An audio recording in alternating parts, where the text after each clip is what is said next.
Hey, just want to shout out to Palpatine's original grandbaby from the Jedi Prince books of 1992 and 3, Ken, who thought he might be the son of Kenobi, but no.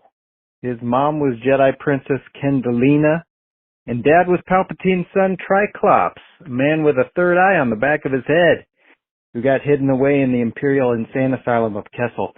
Here's to you, Ken, wherever you went.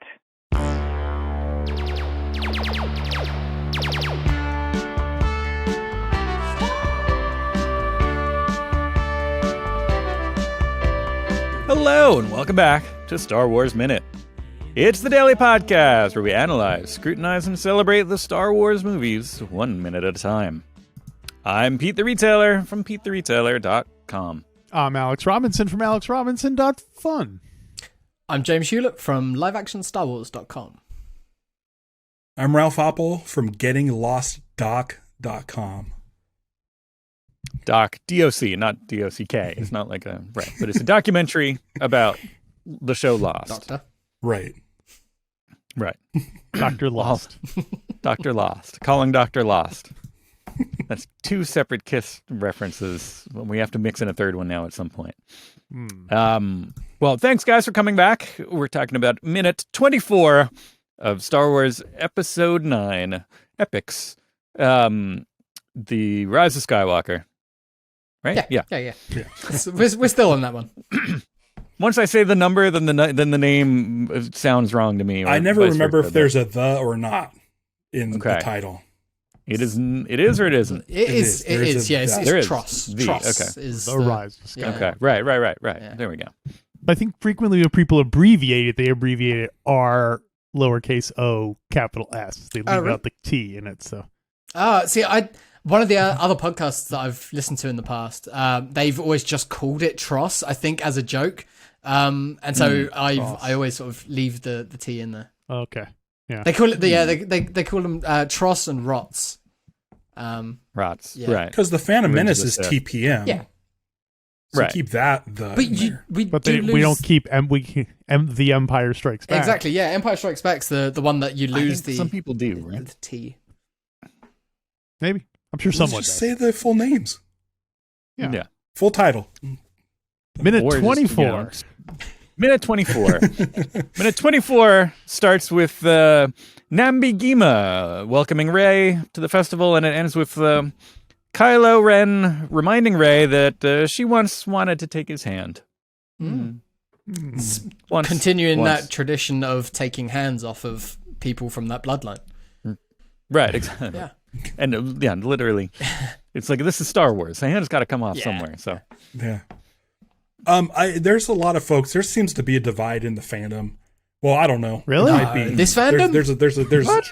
Like Star with Wars? like The Last Jedi and sort of Team Ryan versus Team JJ. It seems like people think that they're always butting heads, and I'm sure they're fine with each other and whatever. Yeah. It's just people like to create these things. But and I know that in this film, in the last film, Ryan's film, they split the lightsaber in two. It gets reforged in this. Kylo Ren busts his helmet. It's well done again. And that's like undone.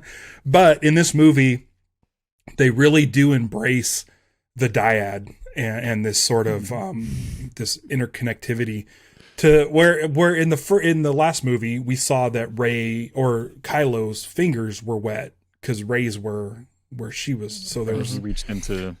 They kind of set up this thing where it's not only a mental projection between each other, but a physical one too. And this one sort of builds on that idea of being able to transfer stuff to the point where they're totally in tune and pass the lightsaber. Spoilers on that, but I do like that. I do like it. I mean, who knows with this stuff? I know it feels like they're just kind of flying by the seat of their pants.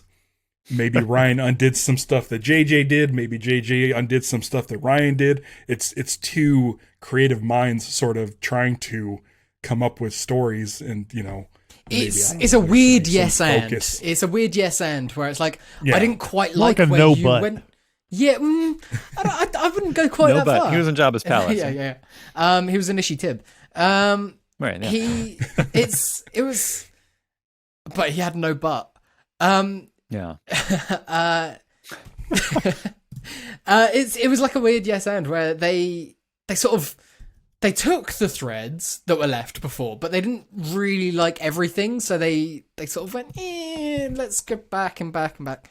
So yeah, I mean there is inconsistencies with the storytelling, but I think they're all fine. I really love The Last Jedi, and I really, really do enjoy this movie. Same. Yeah, I think there are some things that do not bother me, but some things I'm like, yeah, like I feel like the mask thing makes sense because all of a sudden he's confronted with, the Emperor. This whole thing that I was kind of railing against for a second, like this is all a big thing. I'm going back to like my initial thing where I was, I was in service of somebody and doing this whole deal, and I need the Knights of Ren, and like I'm gonna get back on that, going back to kind of how he was feeling more towards the first movie. But the lightsaber thing, they just kind of gloss over it for the most part, and it doesn't make that much sense. I've said before in the novelization they go into it a little bit more and talk about how she's using the Jedi texts to like repair the but I think I don't know. I think there's a very brief shot where she's looking at the text and stuff like that. There's a lightsaber on the page, but I think in the novelization it's in that sort of scene. But yeah. I know, but I do enjoy this movie, just despite those little things, those little leaps. It's just like could have been done differently, but I like it. I'm right there with you. And I will something in of course that kind of has precedent because in Return of the Jedi we see Luke, we see Luke with a new lightsaber with no explanation for how he got it. Or later on Vader says, "Oh, I see you built a new lightsaber," but right. It's a similar type of thing. So I will go ahead. I like when Star Wars doesn't explain stuff. Yeah. Sorry, Alex. Sorry, Molly. But you know what I mean? Like I don't need to know. Like if I wanted to, I'd go and read the books, and that's great. And I get all the book information through James on our show, which is terrific. But like I like the fast pacing of the original Star Wars. Like they didn't explain to you what those bones were in the desert, and they didn't have to. And I like that. I'm just like, oh, that's weird. And I'm intrigued. And we didn't necessarily need tales from Mos Eisley or Jabba's palace, but I really like, if you want to know that stuff, it's great that it's there. But for a guy like me with a short attention span, like just keep firing stuff at me. I'm doing this documentary about Lost, and what's great about talking about the show now is people are still trying to put the pieces together and having conversations about it. And that's the kind of stuff I like. Like, let's watch an episode of Mandalorian and be like, what the heck was that? Like, it doesn't make sense. But having conversations with James on our Star Wars show, it's like, it's fun being able to come up with stories. Or it's like playing with your action figures where, and Ishitib is hanging out with a Gonk droid. Like these two guys who don't have anything to do with each other in the movies. But there's room. It gives you room to sort of explore on different ideas and create your own stuff and your own theories. And I really enjoy that aspect of Star Wars. And even though I love the Skywalker lightsaber, but through the years, it's been altered. Like between episode 3 and episode 4, it looks completely different. Between episode 4 and 5, it also looks different. In episode 4, it's got little bubbles on the handle. And in episode 5, it doesn't. In episode 3, it doesn't. Darth Vader looks different every time we see him. Like he's got slightly the armor changes. It's things change, and it's just one of those things that doesn't need to be explained. And I don't need to go as crazy as mystery boxes, but I do like that I'm able to fill the gaps with my own canon, and I want to play with my action figures and want to know why Luke's lightsaber is different from. But you do want to know why, or don't want to know why? I don't want to know why, but I do want to like I want to come up with that. Like I'd rather imagine that than being told, oh, the bubbles on his lightsaber came off because of the bounty hunter they ran into on Ord Mantell. Like that line, the bounty hunter we ran into Ord Mantell, makes Star Wars more interesting to me because I get to be the creator. Yeah. I get to decide like what that encounter was, where it was, what kind of planet. But then when they go and tell the story in like, you know, a newspaper comic like, in 1982, I think it was, somewhere around there. Yeah. Right. So, but that's what I like about Star Wars. So when they start over explaining the band, like visually, I see that she repaired it with a band. I get it. I don't have to know why.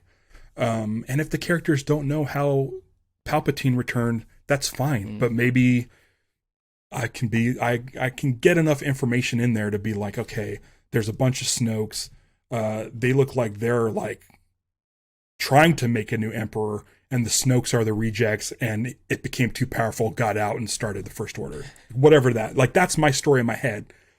And so it's like, that's more fun to me. Snoke idea. That was like, this one got out and went crazy and did a thing. Yeah. Because we see those Snokes at the beginning of this movie in the containers. Like, it's clearly some sort of cloning facility where, and then, you know, even though we are getting Mandalorian explanations and stuff, but I do like in the Bad Batch, they had Jedi going into Kamino after the Empire had already been formed and established in Episode 3. They show a Jedi going into Kamino, and that tells me, oh, they're harvesting Jedi cells for probably midichlorian cloning. And then later in the Bad Batch, you see like a figure in a tank that kind of looks like Snoke, and in the Mandalorian, you kind of see a figure. They're starting to get to the point where they're giving me too much information, but I feel like you like a seed to be Star Wars story group. They were pivoting. They're like, with the somehow Palpatine return, they're like, oh, we better tell this story because people keep putting up this meme, which I love the meme. I think the meme's great, where it's just somehow, because it's used for like everything, current day events. Yeah. Well, they're also like us, where it's just like, you know, as soon as that gap is left open in the thing, like, oh, we could tell a story there. We could do that. You know what I mean? They're fans, and they like the same opportunities that we do, I think. And they're like, they cool. They have the tools to be able to do that. Yeah, I happen to work here, so I'm going to smash my action figures together on TV. You know? Yeah, that's totally what Filoni's doing. Yeah, and sometimes I kind of want a little more substance in that, but sometimes I just want to see, you know. I don't know, some fun stuff. A mini rig, like put mini rigs in, make those. All of the live action series so far, like whenever there's, or even the animated stuff, whenever there's a small ship, I'm like, oh, is that a mini rig? Is that like a slightly tweaked design on a mini rig? Yeah. One day we'll get a mini rig spin-off series. I mostly agree that too much explanation is bad for Star Wars. I mean, in a way. Everything after the original Star Wars is exactly that. It's like, okay, now let's start filling in this whole thing, and from that point on, your own imagination, it becomes more and more limited, because now suddenly you know so much more that all the things you come up with in your head can't possibly work in this, you know, in this storyline. I'm sure there are plenty of people who imagine Luke and Leia getting married after Star Wars. You know what I mean? So obviously that didn't quite. Yes, I think generally I agree, but I feel like this movie in particular throws a lot, and I would rather see 15% less things thrown out and a little bit more fleshing out of the things that they did have, rather than just keep pumping out more. Tighten it up a little bit. Yeah, exactly. I mean, what is Star Wars has 3 sets basically. You're on Tatooine, you're on the Death Star, and then you're on the back of the Rebel base. Like, it's a very simple concept to it. So anyway, but generally I agree that, like someone was talking about in the new Mandalorian, we saw some cyborg type alien, and you know, the one with the one eyeball, everyone knows, and I saw people online being like, I really hope we learn more about this creature, where it's from and everything. And I'm like, no, I never want to see it again for the rest of my life. I want it to just be this one cool thing. Years from now, somebody can do a comic book about it, and that's fine. Yeah. I think I won't read it. Comics and books are great for that sort of thing, because they feel like completionists, they'll read it, they'll take it all in. The people that want to know that story, that person who's asking for it, they'll go, sweet, they've done it, great, it's there, I can see it. But the rest of us can just blissfully be ignorant, and it's yeah, right, exactly. 3PO's red arm, exactly. Yeah, that was 3PO. Yeah. Perfect example. Yep. Hey, speaking of people being blissfully ignorant, watch the transition here. Rey, who would normally, she understands everybody talking no matter what language they're speaking. But she doesn't seem to understand Aki here. But I think that's for our benefit. I'm wondering if she does, but C-3PO is being, she's too polite to correct it, to interrupt him and be like, yes, I know what she's saying. Or is it just that the Aki-Akis didn't trade much, so she didn't come across them on Jakku, which was the because she retcon story for why she knows so many languages. She understands Wookiee, so it would be weird that she doesn't understand. Wait a minute, you guys say she speaks 2 different alien languages, therefore she must know every alien language. Yeah, of course. She's multilingual. I mean, what else is she going to do? She's got her space Duolingo, she sits in her AT-AT, and she's fine. Right. I don't like this anti-C-3PO. This is downgrading 3PO as a useless thing. And I feel like it's much more reasonable for him to speak the language than for her. It seems really contrived for her to speak Wookiee and Droid and all of these languages. I think the politeness comes from C-3PO. I don't think this little girl was asking her what her name was or if she could tell her family name. I think she's saying it's $5 she's asking for money for the necklace. Yeah, definitely. Right, it's clearly what's going on there. Yeah. Right. Here's some beads, now you owe me. Yeah, exactly. Right. Maybe there was a miscommunication or something about how subtleties in the language. Yeah. And I like that the necklace Rey steals is the thing that winds up getting her into trouble. It's a good bit of karma there for right. It gets stolen from her straight away. Yeah. Nabi Gima is just like, hey, where's the necklace I gave you? He's like, oh, somebody stole it just now. Like, sorry, I don't have it anymore. My friend. Yeah. This guy is kind of my friend, but kind of not my friend, kind of my worst enemy at the same time. He just reached through time and space and grabbed it off my neck. I feel like everybody at this event is high. So they're like, it could be. Okay, yeah, sure. Sounds good. Dude, that necklace just disappeared. Or maybe the necklace is like the deposit token for the beer cup. Like, she can get free refills. The little girl can get free refills. They take one off each time? Yeah, but they got to do that. So now that little girl's screwed. Like, she's got to pay for the rest of the drinks for right. She's not actually a little girl. She's 75 years old. They also they don't really address that issue there. But it's a festival. They're all underage drinking. It's fine. Well, this is where we. This is where she the little con artist. This is where she lays the groundwork for the fact that Rey is yearning for her family because she's like, well, what's your family name? And then she's like, I don't have a family name, but right. Well, this is where she gets the idea. She's like, planting the seed. Yeah. She should have been trying out different last names throughout the entire movie, and then in the end, her settling on Skywalker would be the. It's like, what do you think? How does Rabinowitz sound to you? No? Ray Rabinowitz. Yeah. It's got a Long Island Rabinowitzes. Yeah. Charles. Ray Charles is my name. Oh, wait a minute. That might be. Could only be one. I love the meme. I love the meme where she's standing out in the desert and the old lady asks, what's your name? And then there's a different picture in the middle. But my favorite one was where it cuts to the middle picture that she's looking to is a picture of the Brady Bunch set, and she said, "Glass, Ray Glass." Yeah, that's a good one. That's a good one. That's as ubiquitous and as much as sometimes it feels like an infestation. I do have to give props to Funko Pop because they do interesting stuff like every once in a while, and they came out with a 2-pack of Jan Brady and George Glass, and it was just one figure. It was the box was wide. The box was wide. It fit 2 figures, and there was a Jan Brady and a George Glass, but there was no figure in the other thing. Did it cost twice as much? Did it cost the same as for 2 that? figures? I don't know how much it cost. Yeah, I didn't buy it. Come on. Yeah, you should just go into a landfill. You could find it somewhere, I'm sure. Oh, well, George Glass was hard to find. Figures. Yeah. Right. But so along those lines. So think about she's like, oh hey, what's family name? I don't know. And then she just kind of gets that, the call. She feels, Kylo Ren is on the other line. And then picture this scene from C-3PO or Namby-Pamby's point of view, where they're just kind of like, what? She just like was talking. She was like, yeah, I don't have it. And just kind of like wanders off. And like from Rey's point of view, all of a sudden, like the background drops out, everything goes in slow motion and it's dark.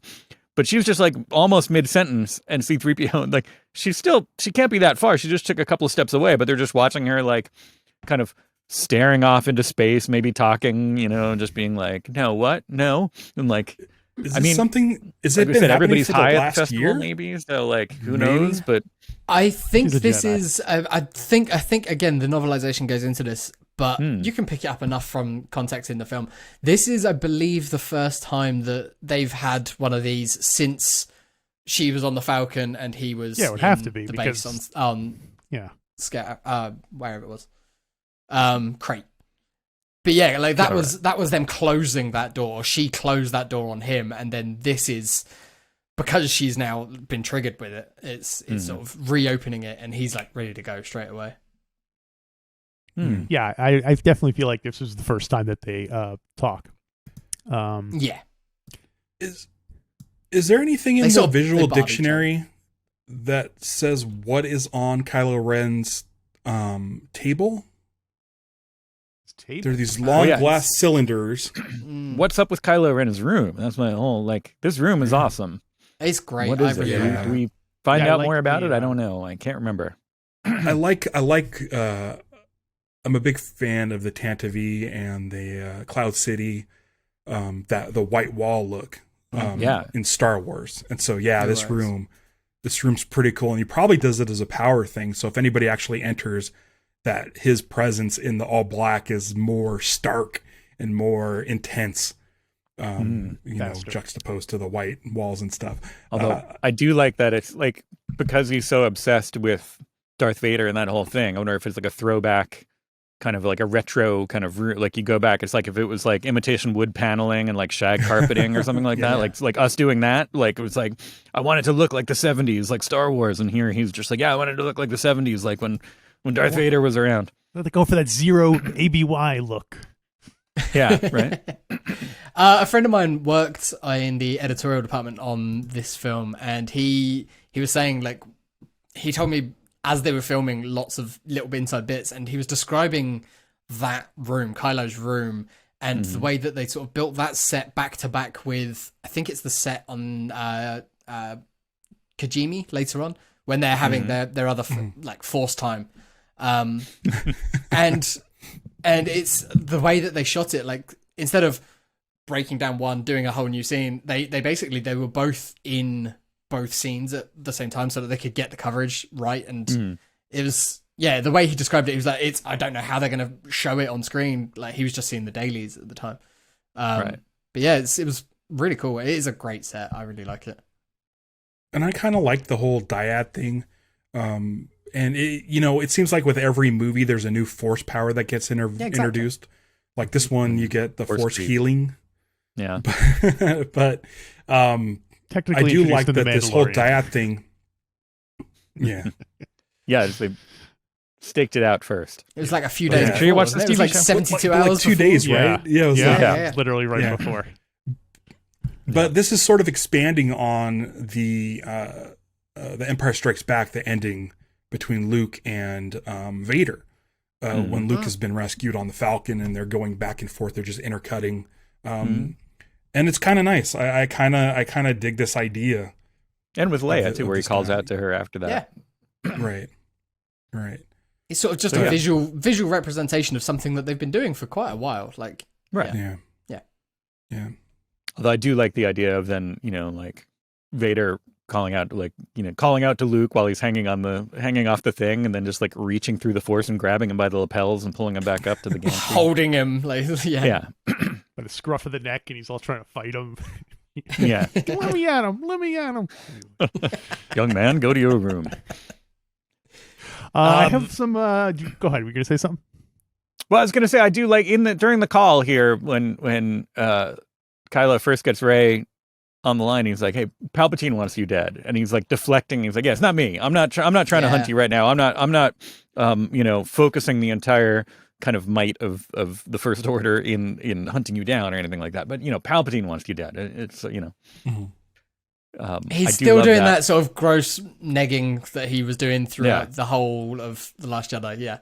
Yeah, there's definitely an element of that. She's having none of it though. She's barbing back as much as he is. Like, yeah.